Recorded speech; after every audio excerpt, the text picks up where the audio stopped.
আজ একটা রেসিপি বানাই। এটা দেখতে দেখতে অনেকেই জানতে পেরে যাবেন যে কী রেসিপি বানানো হচ্ছে এবং অনেকে বাড়িতে বানানো। সেই জন্য আমি এখানে দেখুন হাফ কাপ দুধ নিয়েছি। এটা আমার মেজারমেন্টের কাপের হাফ কাপ। আপনাদের চায়ের কাপের হাফ কাপ দুধ নিলেই হবে। এই হাফ কাপ দুধ নিলাম আর নেব এই 1 চামচ, এটা টেবিল চামচ, 1 চামচ ভিনিগার। বেশ, আর না, হয়ে গেল আমার দুধ নেওয়া, হয়ে গেল আমার ভিনিগার নেওয়া। ভিনিগারের বোতল সরিয়ে দিলাম। আর এবার নেব 1/4 কাপ তেল। পরে আরও একটু আমার তেল লাগবে, আমি এখন 1/4 কাপ নিলাম, পরে আবার 1/4 কাপ দেব, অর্থাৎ 6 চামচ মতো। আর হাতেই আমি লবণটা তুলে দিচ্ছি, একটু পরিমাণ মতো লবণ দিয়েছিল, ওই ছোটো চামচের 1 চামচ মতো দিলাম। আপনাদের বুঝে এবার এটাকে কি করব, ব্লেন্ড করে নেব।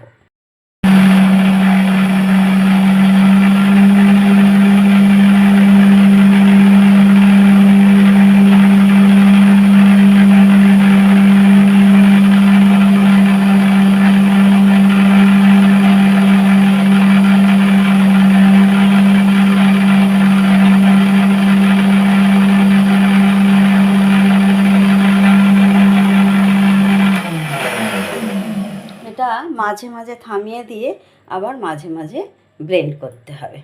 এখন কি অবস্থায় আছে যদি দেখতে চান, তাহলে এখন যেমন দেখেছেন সেরকমই, শুধুমাত্র মিক্সড হয়েছে।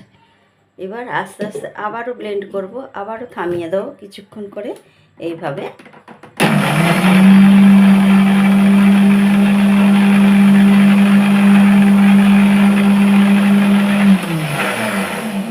আমি ব্লেন্ড করে আবারও ফিরে আসছি, যখন তেল দেবো আবার দেখাবো। এটাই ঘন হয়ে গেছে আমার।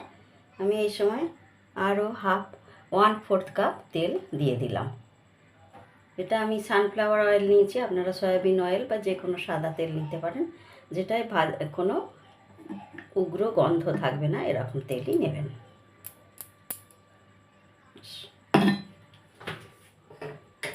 এবার বারবার পালসে ঘোরাতে হবে, অর্থাৎ থেমে থেমে ঘোরাতে হবে বারবার।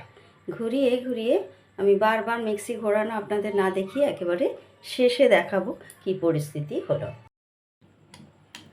যেহেতু আমার ওই মাঝারি জারটা নিয়েছিলাম, বড় হচ্ছিল, কারণ হয়তো পরিমাণে অল্প করছি, সেই জন্য আমি জারটা পাল্টে নিয়েছি। বেশ কয়েকবার ঘোরানোর পর দেখতেই পাচ্ছি কতটা ক্রিমি স্ট্রাকচার হয়েছে এবং বেশ ঘন হয়ে গেছে। এবার নিশ্চয়ই বুঝতে পারছেন এটা আমি কী বানাচ্ছি। দেখছেন তো কত সুন্দর হয়েছে। একটু মনে হচ্ছে পাতলা লাগছে, কিন্তু দেখুন কত সুন্দর ক্রিমি টেক্সচার হয়েছে আমার। প্রায় হয়ে এসেছে। এটা হচ্ছে মেয়োনিজ, ডিম ছাড়া মেয়োনিজ। ডিম দিলে আরও তাড়াতাড়ি হয়ে যায়, আর ডিম ছাড়া করলে একটু সময় লাগে। আর আমার ব্লেন্ডারটা একটু পুরনো হয়ে গেছে, তাই একটু সময় বেশি লাগছে। আপনাদের হয়তো অতটাও সময় লাগবে না।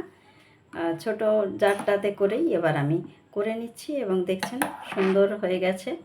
বেশি আর টাইম লাগবে না, আর একবার দুবার ঘোরালেই হয়ে যাবে। এবং পালসে ঘোরাবেন, আমি যেরকম পালসে ঘুরিয়ে করেছি, ভীষণ ভালো লাগছে। আমি টেস্টটাও দেখে নিয়েছি, লবণ টবণ আমার ঠিক আছে। তাহলে ভালো লাগলে অবশ্যই লাইক কমেন্ট শেয়ার করুন, আর সাবস্ক্রাইব করে পাশে থাকা বেল আইকনটাকে প্রেস করতে একেবারেই ভুলবেন না। সবাই ভালো থাকুন, সুস্থ থাকুন, সাবধানে থাকুন। বাকি আর 1-2বার যে ঘোরানোর দরকার সেটা আমি ঘুরিয়ে নিয়ে ফিরে আসছি। দেখুন আমার কতটা মেয়োনিজ হয়েছে, আর কত সুন্দর হয়েছে মেয়োনিজটা, ডিম ছাড়া, অথচ কত সুন্দর মেয়োনিজ। আপনারাও এরকমভাবে করে দেখতে পারেন, অদ্ভুত সুন্দর হয়েছে। প্রথমে তো আমিও বিশ্বাস করিনি, কিন্তু নিজে করে দেখলাম। মানে আমার ছোটো কাপের 1 কাপ মতো তেল লেগেছে, একটু লবণ সামান্য, আর 1 চামচ ভিনিগার, আর হাফ কাপ দুধ নিয়েছিলাম, নিয়ে করেছি। আপনাদের দেখিয়েছি পুরো প্রসেসটা, আশা করি বুঝতে পেরেছেন। যাদের তো মিক্সি ভালো নতুন, তাদের তো আরও তাড়াতাড়ি হয়ে যাবে। স্যান্ডউইচ বানানোর ক্ষেত্রে তো মেয়োনিজ আমাদের লাগেই, তা ঘরে সেটা যদি তৈরি হয় একেবারে সুন্দর, একদম মানে বলতে পারেন দইয়ের মতো আর কি হয়েছে। আমি এই কৌটোটায় ভরে ঢেলে রাখলাম মিক্সির জার থেকে, কারণ এটাকে আমি এখন বেশ কিছুদিন রেখে দেবো। রোজ তো সবসময় তো খাওয়া হচ্ছে না, সেই জন্য ফ্রিজে রেখে দেবো, নর্মাল ফ্রিজেই রাখবো।